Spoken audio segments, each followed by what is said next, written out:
Hello, welcome to Taxpayer Alert. I'm Al Segalla. I'll be your moderator. I'm also president of the Calaveras County Taxpayers Association, and these programs are designed to bring interesting facts and information about what's going on in government. And sometimes you discover things here that you find nowhere else. This may be the exception. Our guest this time is Phil Guttierra, who is the Literacy Program Coordinator, and you can reach through the library. Phil, welcome. Thank you very much, Al. Appreciate it. Okay, so tell us a little bit about yourself and how you got involved with this. Okay. My name is Phil Guttierra. I'm actually living in Valley Springs, but I'm a retired federal government employee through the Federal Bureau of Prisons. And my background is in education partially. I have a lifetime credential in adult ed from the state of Arizona. I've taught at various entities with instruction, literacy instruction. So upon retirement, I fell back into the literacy process with Calaveras Adult Literacy. So it was a happy fit. I went from a prison to a library. So that's my well-being's a lot better this way. I think my blood pressure has been reduced substantially. It's pretty well normal. I don't have any major issues at the library, so it's a nice transition that I've made. Now, I understand that you have a family. You have five children, and you moved here to be close to your family. So, which means that you attend a lot of events. Yes. I do have 5 kids. One is in Windsor. He works for Sonoma County Sheriff's Department. I have 2 sons who are working in fiber optic, and they live in Modesto, Ripon area, and I have a daughter in Modesto, and another daughter in Phoenix. And then I also understand that you are a prison warden, and as a prison warden, you continued your efforts in promoting adult literacy with the prisoners. Absolutely. Yeah. I, with an education background as a former teacher with the Bureau of Prisons, I worked as a warden, and my engagement with the inmates was constantly. I would encourage them. I would engage with them on a continuous basis. So they saw my face on more than they would have liked to have seen me, but I am responsible for the prison, so I need to know exactly what's transpiring within my prison, both with my staff and with the inmates. So I'd have that engagement. Now, literacy implies learning language, and of course, there's a basic rules in language that you're supposed to tell the truth. I think that if it's not a rule, it should be, and which could change the political environment depending on how well that's adhered to, and But there's more to language too. There's an ethics about language. In the media, we find that to be true. If news people report the truth, it's almost like saying that, "Come watch my program. You're going to learn the facts, the truth." But when sometimes the media doesn't do that, they want to condition the people, the audience, to how they want them to believe, then we have such a problem, and we seem to have that problem today. So literacy has a connection with basic truth, in my opinion. I agree with you. I think my role as an educator is to provide the avenue and the means by which people can decipher information. Right. And once they understand the information, they're able to make decisions based on the logic and knowledge that they've acquired by becoming literate. Right. And literacy is really it's a vast gamut. Right. I always tell my learners, I say literacy has it's not only the GED or the ESL or the literacy. Literacy goes into every facet. Right. I have had students that are college students come to the library. I had one young lady who was working on her class algebra class at Sac City College, right. And she was in tears. She was unable to afford a tutor, and she didn't know what to do. They referred her to me, and I said, "Well, you can jump into our program." I paired her with one of my tutors who is a chemical engineer retired, and he has an extreme math background, so he was able to pull her into his oversight, and she successfully passed her class in algebra. So that's an example of how effective literacy can be. Well, also, they become better citizens. They can be more aware of what's going on in the community, and they can be more informed voters. And so it's a good thing for the public to be able to not only understand what they hear, but to be able to think. And you won't get that without literacy. I agree with you. The GD component, we utilize what they call Education Essentials. It's a computerized networking system. We have computer monitors located at various locations in the county. And one of the areas is social studies. Yeah. And part of it is political. Right. They have political passages. We decipher the passages. We interpret the passages. We teach the learner how to read and how to extract the information from the passages themselves. So it works really well. So in that vein, they do get that knowledge. Yeah. And we encourage them to read outside the structured curriculum, whether it's magazines, whether it's newspapers. This encouragement is constant. Any sort of reading they get to enhance their skills and abilities is extremely aggressive push on our part. So the result is we have people that are more valuable to not only themselves and be able to earn more money, but they're also valuable to the community because they help bring about a better tomorrow and having better decisions at the voting booth. I would say so. Yeah. I would say that it spurs an interest in them. Yeah. When they began engaging in the reading process and the learning process, they go into a different avenue. They go into a different step, and they're able to engage more aggressively in our system. In this case, the political system. All right. If somebody wanted to learn more about literacy, they would contact the county library and be able to get to you. Is that correct? Yes, that is correct. All right. Now,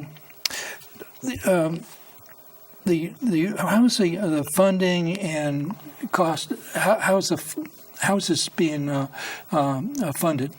It's interesting. When I first got into this position, I was a bit confused.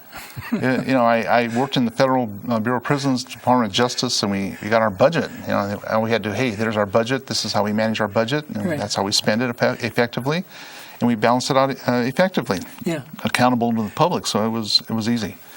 When I first got into this position, my budget was. I used the old adage. It seems as if I was shopping at Walmart. But I ran across the street and paid my bills at Costco. I couldn't correlate what was going on with this until in a couple of months I figured out what was going on. I actually started zero balance, and I generate funds through services and through grants and donations. That's how I generate my money to fund my program and my salary. That's amazing. So you're totally self-sufficient. Well, you're dependent upon the grants, I assume, are government grants. The grants I get are from the California Library Literacy Service. Okay. They pay me installments of two installments of grants. So I make a bulk of that. So I have to, I am accountable to them. I have to provide them a reporting mechanism whereby I'm showing that we are providing services to the adult learner. Right. So we do 2 reporting systems annually. The first installment is probably in August, and the second one is like in January. Okay. So now, how many clients or students? I'm not sure if they're students or clients. How many people do you help? And say per month. Last year, the report indicated we serviced 106. Okay, that's about eight a month. Yeah, and some of them were very aggressively attending. I have attendees. I contract through the county entities, the Sheriff's Department, right. AB 109 through the DRC, the Day Reporting Center, CalWorks. Yeah. And I provide them classes and services, and they pay me every quarter. Like Okay. AB 109 provides 40% of my salary. Okay. The Sheriff's Department pays me a sizable amount. I have a lab at the Sheriff's Department, and I have 8 stations. Okay. And I call that my captive audience. I'm back in the prisons. This time I'm back in the Sheriff's jail, the county jail. What are the stations? Stations are computer stations. Oh, okay. I have a computer stations. I have 8 computer stations at the jail. Yeah. I have 3 at CalWorks, and then I have the rest of them. And I have 5 operational. I'm setting 4 more at the county library. So I'll have 3 designed lab stations. All right, so you're computerized. Our Taxpayers group had the opportunity to visit the jail, and we were really impressed with how well it's managed. Mm-hmm. And also, we got a chance to peek into your area, but we didn't have the slightest knowledge of what you were doing. I was in there. I think I was teaching the class from July until December. And then I just hired a part-time helper, and she's on board, and I have her at the jail with a couple of volunteers at the jail. Yeah.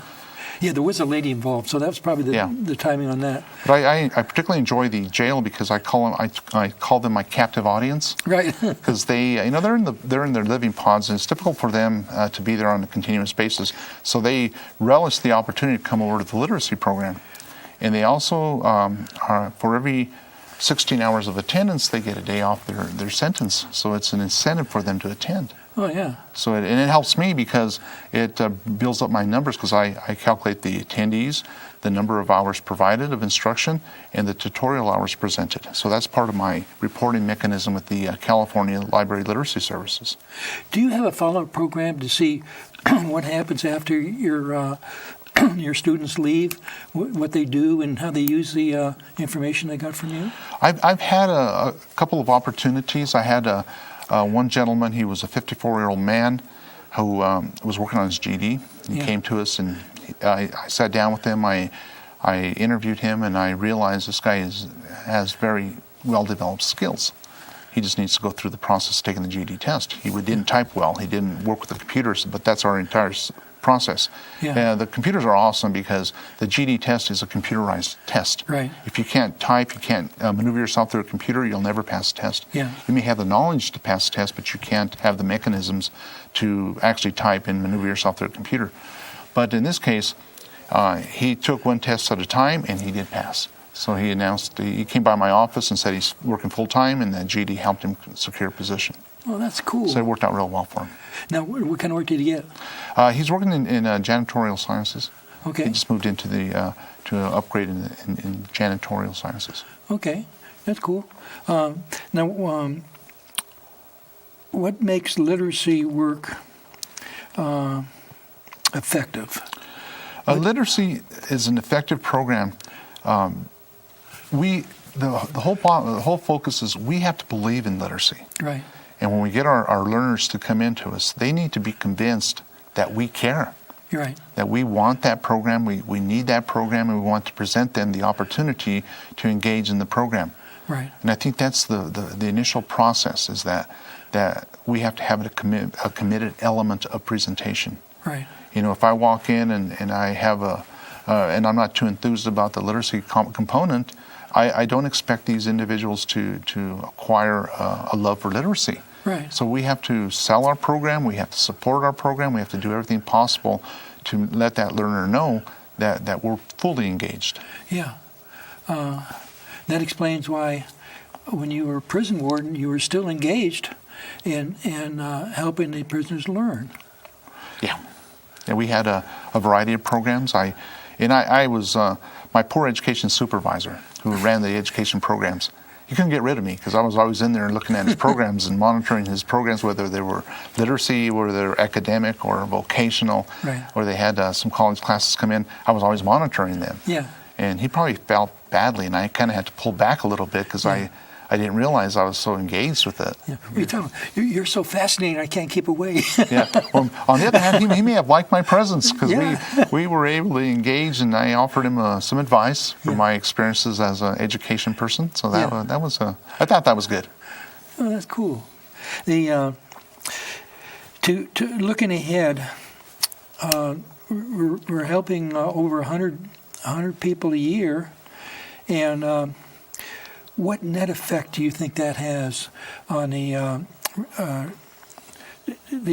rate people get back in trouble again and come back in the system? In other words, if they go through a literacy program, are they likely to be a repeat offender, or are they likely not to get involved with crime anymore?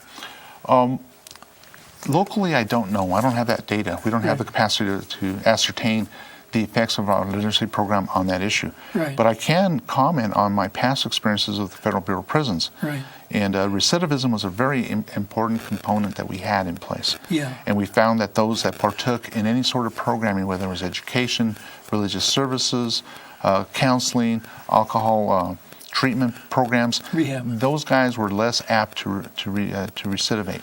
So in essence, the program had a radical impact on them coming back into the prison. That raises another question. What effect does opiates have on the minds of the prisoners? I imagine that affect their ability to learn, and if they're still addicted, maybe it affect their emotional ability to communicate and get along. Well, although I'm not a medical doctor and I can't determine what the capacity was, we don't know how they were before, and we didn't know. All we know is that we have them here at this point. Right. But I can't really say whether it impacted them whatsoever. Right. But I know the guys at the jail, they're not doing any sort of drugs, so their minds are pretty fresh.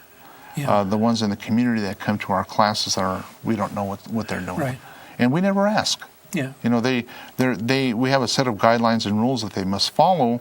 If they cannot follow those rules and guidelines, they're no longer part of the program. We monitor it very carefully. They come in with a level of respect and applicability that's conducive to the needs of the program and their fellow learners. And they got to be sober. Absolutely. I've not had one incident where we had someone who was not sober in attendance. Wow. That's pretty awesome. But that's pretty straightforward.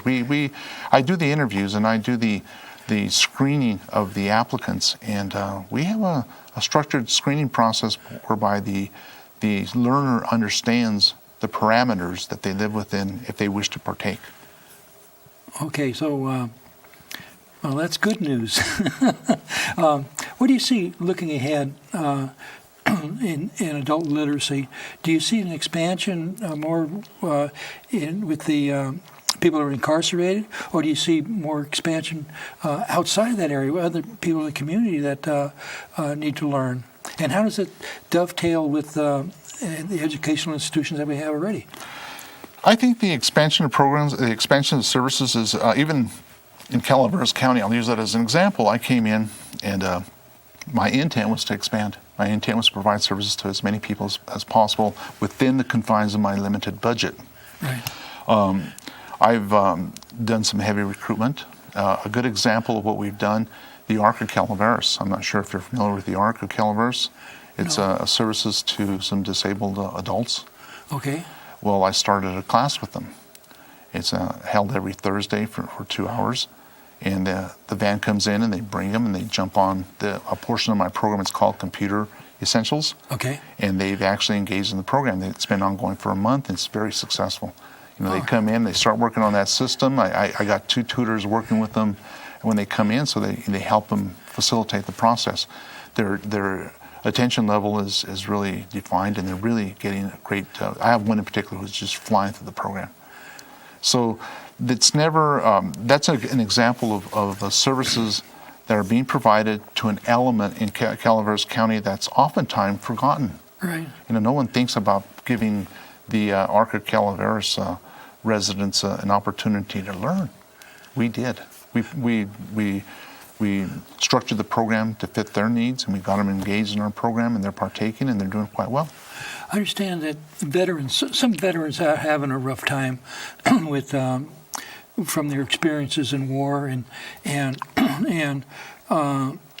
it seemed like that something along the lines that you're doing could be very beneficial for them. I've had quite a few veterans in our program, both in the Bureau of Prisons, unfortunately for them, and also with the Calaveras County Literacy. I've had some veterans that have come in and worked on refining of their skills, and they've all done well. I'm pleased with their performance and how they have dealt with it. There probably would not be among the homeless. Hopefully not. But I think what happens with ours, the literacy program is very confidential. It's very independent. They come in and they work at their own pace. Right. No one knows what they're doing except the person who's partaking in the program. Right. He knows his curriculum. He knows where his skills are. No one does. Right. And there's no shame in what they're doing because they're only focused on their own interest. Right. And they each respect each other. We've never have had any conflict or anything like that. It seems like the key to learning a computer is to learn how to type. That's a critical point. And if I may give you an example, at the jail, I walked in in July, and I said, before anybody logs into our system, I want you to go to that standalone program, which is a typing program. Yeah. So they all got in there, and they go, what is this guy doing? I said, okay, everybody turn it on. We're going to have a typing test. Cool. So I gave him a typing test. The guys are doing this. The women were doing this. And they just blew the socks off those guys. But then it became a competitive nature. Yeah. The guys were working so hard. They got the keyboard position. Yeah. And at the conclusion, when they left, they were typing 30 words a minute. Wow. And that's touch typing. Touch typing. Yes. Not hunt and peck. They're doing it correctly.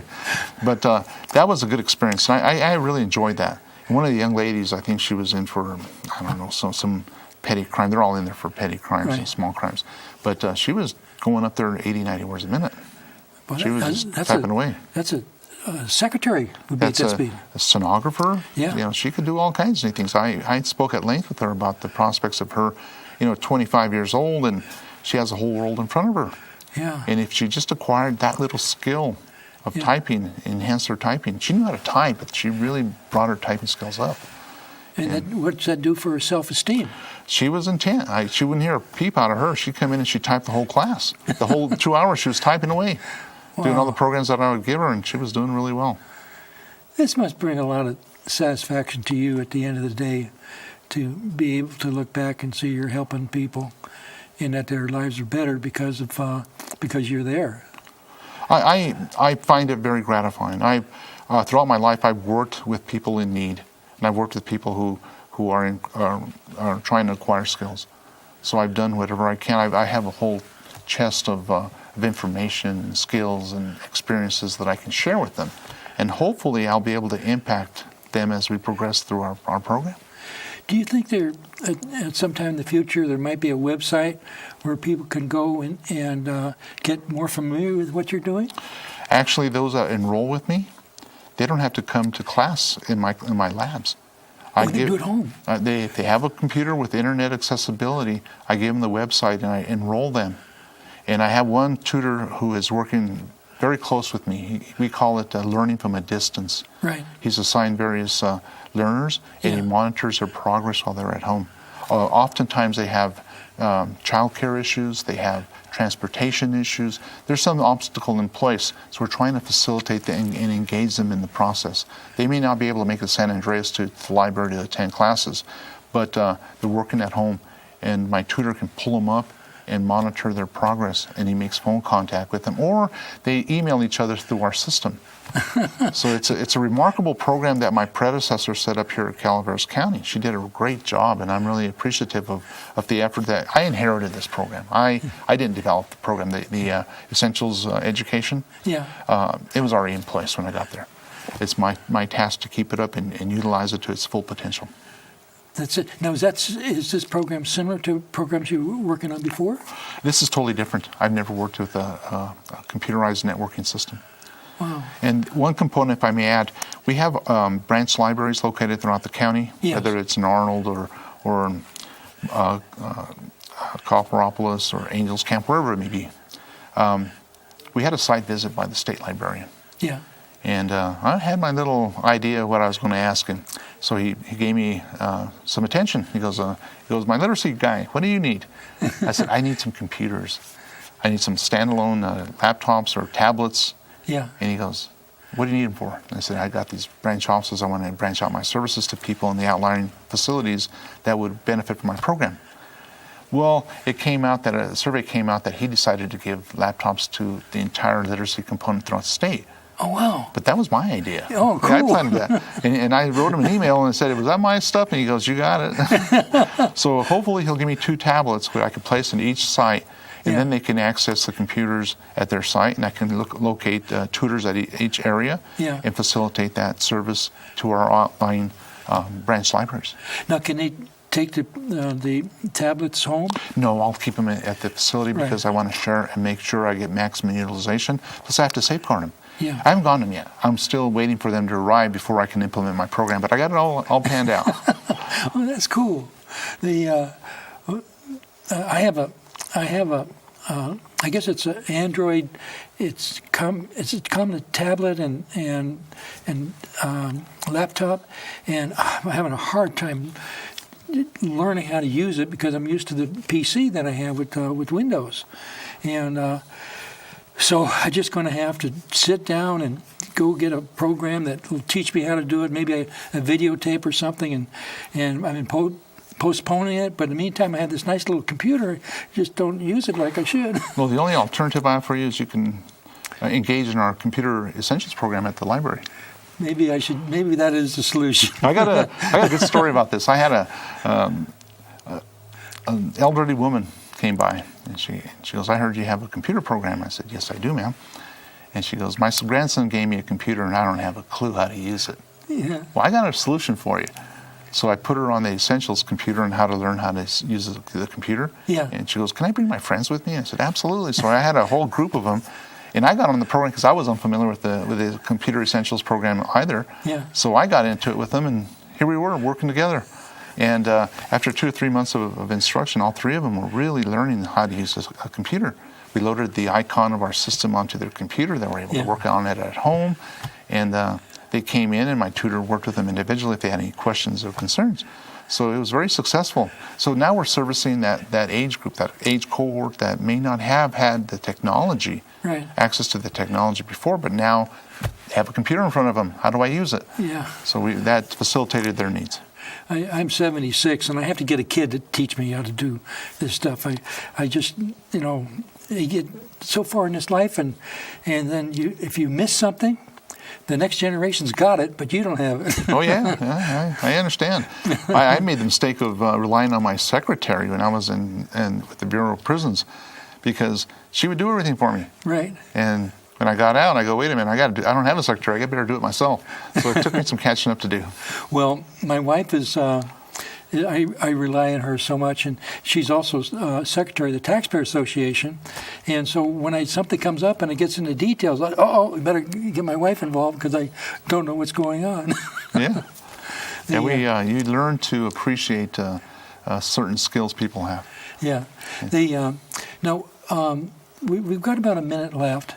What would be the message that you want to get to the public and to the taxpayers? I would say my major focus would be the literacy program is here to help. Right. And Calaveras County has a dire need to upgrade the skills of some of their citizens. Yeah. There's a lot of people out there that have not had the opportunity to enhance their skills. And the program is free, and it just takes a little effort on their part to partake and engage in our program to make sure that they can enhance their services and improve their skills, not only for themselves, but their family, their kids. And I think it's a free program, it's a good program, and we'll give you 100% if you give us 100%. Thank you for Thank you, Al. such a I appreciate it. wonderful interview. And thank you for watching Taxpayer Alert. We'll see you next time.